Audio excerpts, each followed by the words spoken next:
Unfortunately, Bonnie has no more horror material. But now it's time to get real. As we approach midnight, it is actually 11:55. I need everybody to get real quiet. At 1:30 p.m. on November the 22nd, 1963, Lee Harvey Oswald entered the Texas Theater about 15 minutes after shooting and killing Dallas police officer J.D. Tippit. He slipped into a chair in the center section, second row from the rear. Can somebody point out the actual seat for me? Actual seat is Shane is like the center section, third row. I think it's the third chair on that row. The Texas used to have a tradition of painting that chair black, but we still know where it is. Anyway, because when I first came here, nobody could sit. Well, some people wanted to sit in the chair, some people would never sit in the chair. You could tell a person's soul by how they that chair. At any rate, Oswald slipped into that chair and started watching the Burt Topper Korean War film, War is Hell.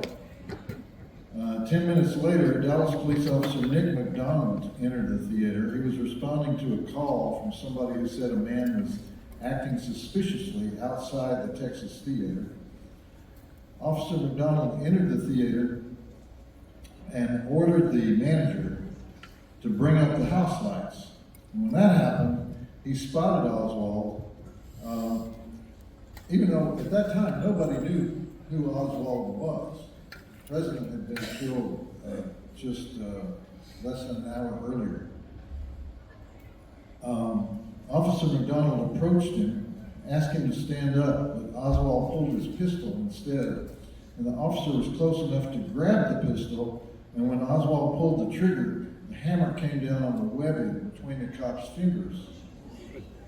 And within a few seconds, Officer McDonald had Oswald in a firm hold and cuffed him. And as he was led away in handcuffs, Oswald said, "Well, it's all over now." And those were the last known words of Oswald prior to his imprisonment in the Dallas County Jail.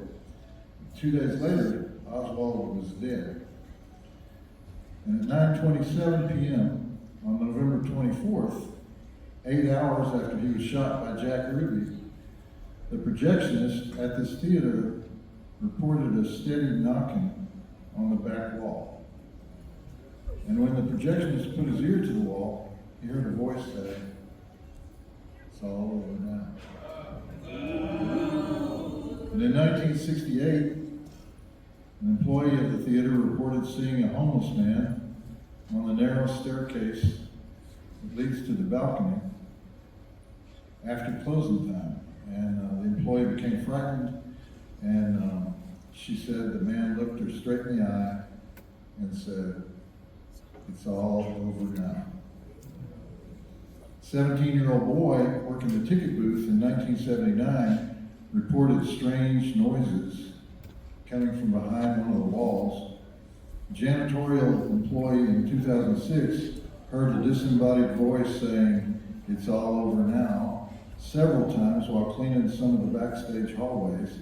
And strangest of all, the assistant manager found "It's all over now" carved with a pocket knife in one of the bathroom stalls here, and which could have been a prank because that was in 2014. And by that time, many people were aware of the Lee Harvey Oswald legend. Everyone is especially alert on November the 22nd of every year, the day the president was killed. And the theater always plays War is Hell that day. And the theater seems to be enveloped in an aura of gloom and foreboding.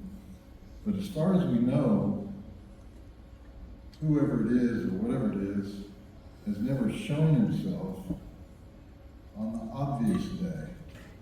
And in fact, he seems to be a somewhat shy and retiring spirit, hardly the personality of an assassin. It's all over now, bitches! Oh my God. Oh my God. Hey, stop it. Stop it. Stop it. Get him out of here.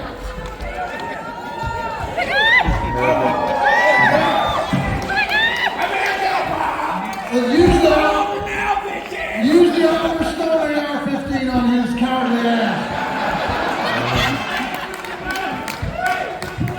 You see that man?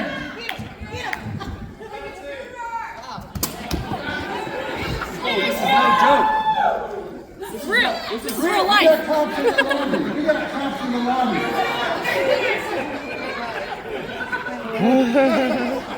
Thank you, Ben. Just tell us two cops in the lobby.